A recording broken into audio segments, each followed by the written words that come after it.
Hello. Hello, and thank you, Kenneth. Thank you for the lovely music as well. Greetings to all my folks who are here, and I want to tell you that this is really news to me. I've spoken in a lot of situations and in a lot of places, but I have never been in the situation where I had to speak through the computer to do this. So we'll hope for the best today. And I was reminded by a friend that a lot of people used to come to the Sunday service to see what shoes I was wearing. So, as not to disappoint you, if I were standing up, these were the shoes that I would be wearing. So, consider yourself coming to the service to see what shoes I'm wearing. Today, we're talking about fire in the belly. And I want to recap a little bit of the quotation that Robin gave you a little bit earlier. I want to go just to a piece of it. And that little piece says, "You are spirit, a fiery heavenly intelligence, created by God and unlimited in nature." I believe that. In fact, I think at some level I've always believed that because when I was a kid, I remember my mother and father didn't have any particular religion, and they were essentially a-religious. So we didn't go to church during the first 10, 12, 13 years of my life. So I just kind of hung out and things came to me. And I remember thinking and feeling about the fact that I felt I belonged to everything. Now, I know some people feel alienated and they feel all alone, but I never had that. I never had that. I always felt that I was in the middle of everything. So it was an easy move for me just to move through those early years because of that sense of belonging to life. It was easy. And so I believe this idea that we are a fire of spirit. This is the essence of our being. And the thing is, we don't have to be told how to use this. God does not tell us how to use the divine energies by which we were made. We get to choose and do what we will with this. In fact, that's kind of the caution here, because we really have to pay attention to what we're thinking and saying and doing. It's not okay just to get out there and let your thoughts run, which they usually do. Every thought really makes an impact, maybe a small one. Some are bigger than others, of course, but some thoughts have a great deal of meaning. And all thoughts eventually coalesce, come together, and make an impression of some kind. So we have a responsibility, you might say, for the kind of life that we're living. Our thoughts just can't go anyplace because that's a misuse of thoughts. Our worst thoughts or our worst ideas is not okay either, because that's a total misuse of what we have. So at the very least, every morning that we get up, we should be coming from our best self to start with. Hopefully the day gets better. Hopefully we become more aware of what's up. But hopefully we understand what's coming to pass. And we come from our best thoughts and improve on them and improve and improve and improve. Believe in the unity of God in all life, or what you might call, what I like to call, the onlyness of God. All of the forms of life are part and parcel of the onlyness of God. Whether we use them well or whether we don't know what we're doing, we are still using the element because this is part of the whole. Now, some people don't believe this.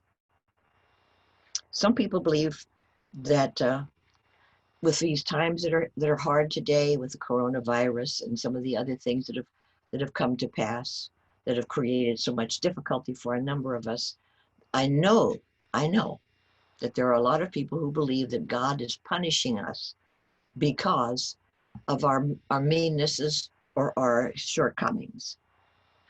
Now, I say that's not possible, because if we are part and parcel of the one, part and parcel of the presence of God, how can God damage itself? So that I don't believe. What I do believe is that we may not know exactly that we are made of divine stuff, that the mind we use is the mind of God. My old friend Orrin Moen used to give classic science of mind treatments. People love them. And one of the things he said in every single treatment is the mind I use is the mind of God. I believe that. I have always believed that. The mind I use is the mind of God. This is part of that oneness. And it does not say to us, Margaret, Kenneth, Deborah, whomsoever, you can only use the mind of God in this way, not in that way, but only in this way. It gives to us its power, its creativity, its mentality, its love, essentially for us to do what we will with it. And sometimes we know what we're doing, and sometimes we don't. So we used or not used, but we can use it, and we are using it, even if we are unaware of who we are as spiritual beings.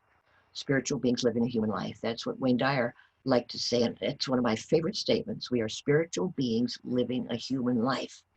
I think if we don't describe ourselves in any other way, this way would be perfectly wonderful. The thing is, since we use the infinite mind, we have the power of choice. We can use the divine energies for good, for perfect good, for wonderful good, or we can misuse them terribly because of gross unawareness of our spirituality. Because divine beings, if we knew ourselves as divine beings, and if God is an onlyness, that's only God in many, many forms, then all we are ever looking at are divine beings. They may believe differently. We may look all differently. We may be in different situations. We may not believe any of these things, but we are still using the presence in our own ways, and we are all divine beings, so we have no business hating other divine beings. That would be one of the worst possible things we could do.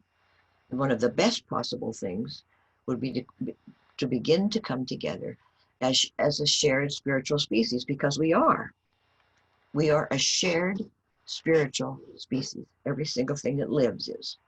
Ernest Holmes said some very powerful statements, particularly about love. One of my favorites is his when he said, love is the sole impulse for creation. Imagine.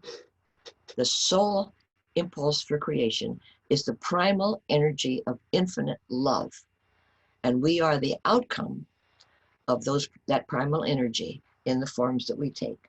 We are made in love. We are made out of love, whether we know it or not. And now we are coming to a place where I believe that we really have to live as one infinite species, based in love, years and years and years being a species of life on the planet.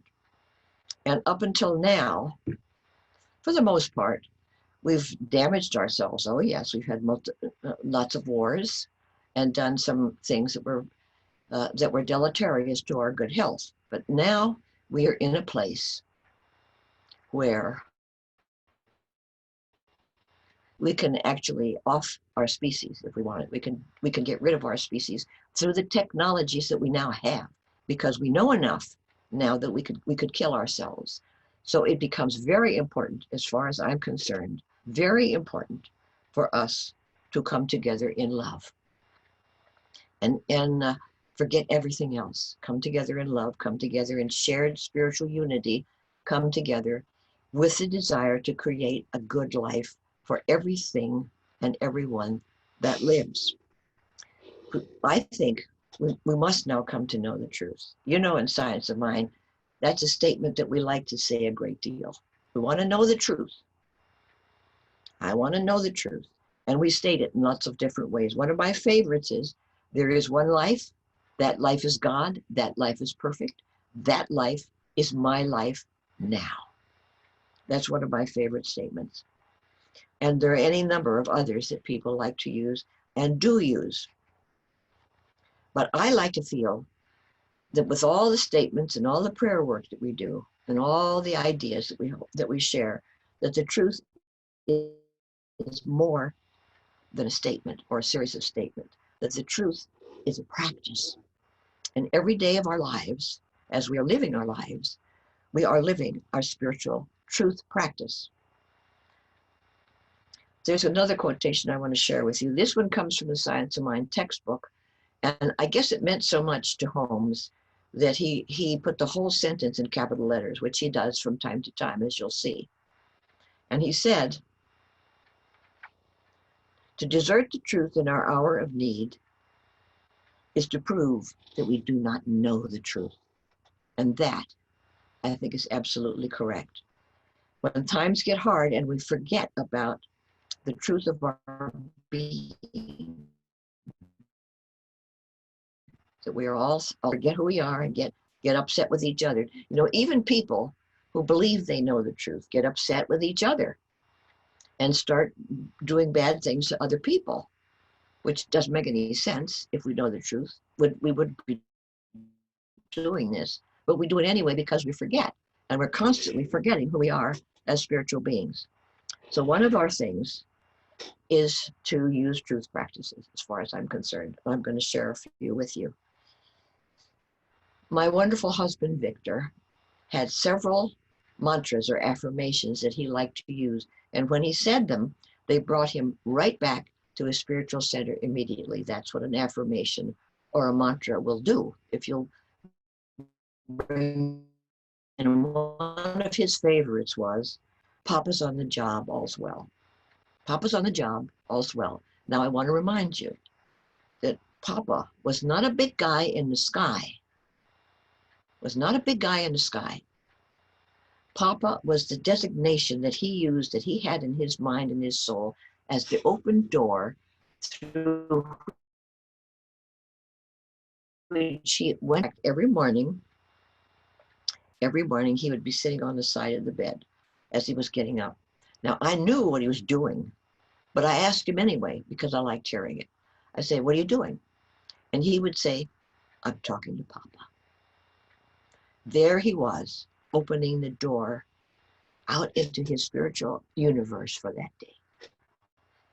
So Papa's on the job, all's well, is another instant recognition of our oneness with God, of our oneness with God. I want to look at some other practices with you that we can use. In fact, we are using them or misusing them depending on what we're doing in the course of the day. One of them is we engage in clear thinking, clear knowing, which means that rather than letting our thoughts just run through us, you know, most of our thoughts are not deliberate, are not self-initiated. Most of our thoughts are the default thinking that run through us in the course of the day. And they run through us at several miles an hour. We can't even catch them. But we can slow them down.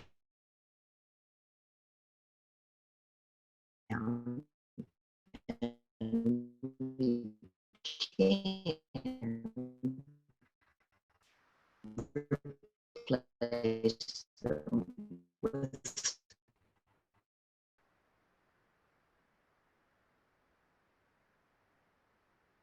deliberate. I'm one with God. I practice the truth. I think the truth. I open myself to enlightened thinking, and I bring it forward. See, in the course of the day, what we set for the day, we're going to bring forward into the day. So it's our business to pay attention to what we're actually doing here. Another is to keep our talk clear. No bitching, no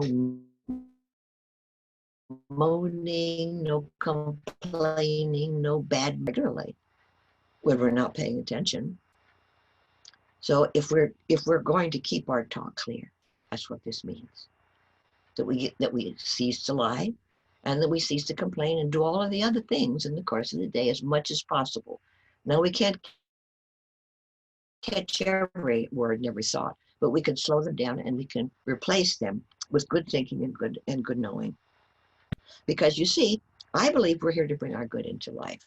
If it's true that we are one with the perfect life of God, which is perfect good, perfect love, perfect creativity, perfect truth, if we're one with this, then we ourselves are here to bring good into life.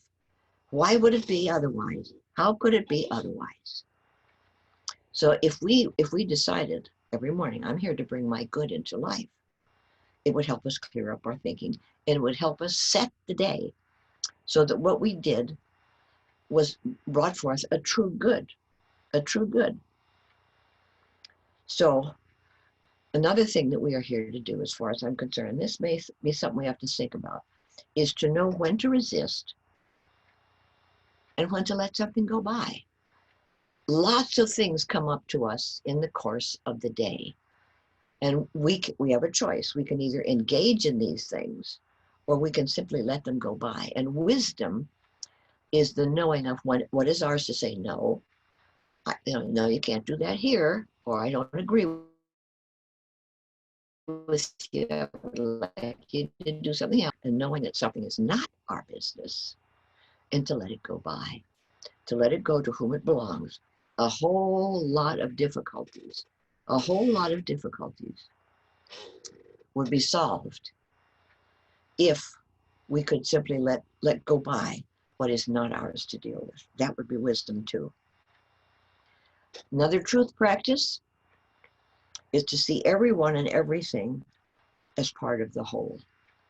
Everyone and everything. So this means people who don't believe the way we believe, people who don't behave the way we behave, don't look the way we look, don't talk the way we talk, don't do things the way that we do, which is most of the world, as it turns out, and let them be who they are as spiritual beings without the bad mouthing and all the things that go with this, which confounds the truth of our lives. That when we're not recognizing truth in other people, regardless of what their belief systems are, we're confounding the truth of being, the truth of their being, the truth of our being, and we're getting enmeshed in things that don't belong to us, don't belong to anybody. So it's our business to see everything and everyone as part of the divine whole. Another practice, learn to heal. Now, some people come into life with the healing touch. They can put their hands on things and people, and they can make things feel better. Lots of people can do that. But there are other ways to learn to heal. And one of those ways to heal the way that we approach people, the way that we view people, and the way that we think about others and life in general. Because, as I said earlier, I believe we are here to bring our good into life. And that means that what we bring into life every minute that we can is the best we have at that moment. But there's a little bit of it right at hand, and we can always kind of collect it. We can stop, restart, and bring our best to life. Because remember, we're using the fire in the belly. And the fire in the belly, if it's going to be something good and it's not going to be heartburn, has to be good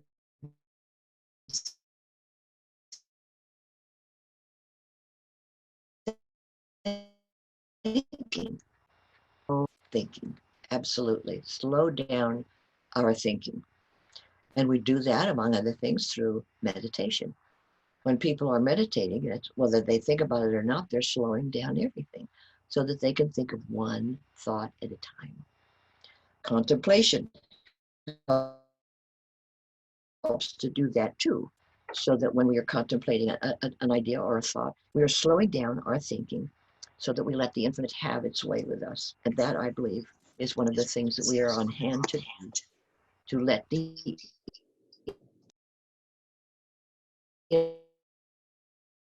infinite have its way with which we use every one thought at a time. During our spiritual mind treatment, which I am about to do, we are going to engage in our spiritual mind treatment. And I have here some people and situations for whom we're treating today, and I would bring them forward. We're treating for this month, not for our planet Mother Earth, absolutely. We are blessing those in service, creating a world that works for everyone. And there are many, many people these days who are serving others and serving life. and we lift them in love and deep gratitude for what they are doing for us this day. We bless our youth and the youth of this world, knowing they are guided by the loving mind and heart of the presence. We love, comfort, and bring healing to all who are impacted by challenges in whatever form, all of those who are impacted by COVID-19, so that healing may come forth. We're thinking of the family of Rudy Wallace, who made his transition, who is the brother of Phyllis, Lilia, Valmy, Joan, and their families. And so we accept and know and put our thoughts together this day in prayer. Let us do that now. Let us accept and know this day and every day that the presence guides us in love, in peace, in deep joy, and deep creativity. Let us accept and know that the healing presence is revealing itself through everyone who is a part of this service this day. Everyone who is with us and accepting the words of truth as they apply to each and every one. Anything that needs to be healed is being healed. Everything that needs to be revealed in our lives is being revealed in magnificent and wonderful ways right now. We love and we use the powers of the infinite every minute of every day, and we give thanks for the knowledge that we really are indeed spiritual beings living a human life. In gratitude and peace, we release all into the infinite mind, and we do so by saying, and so it is.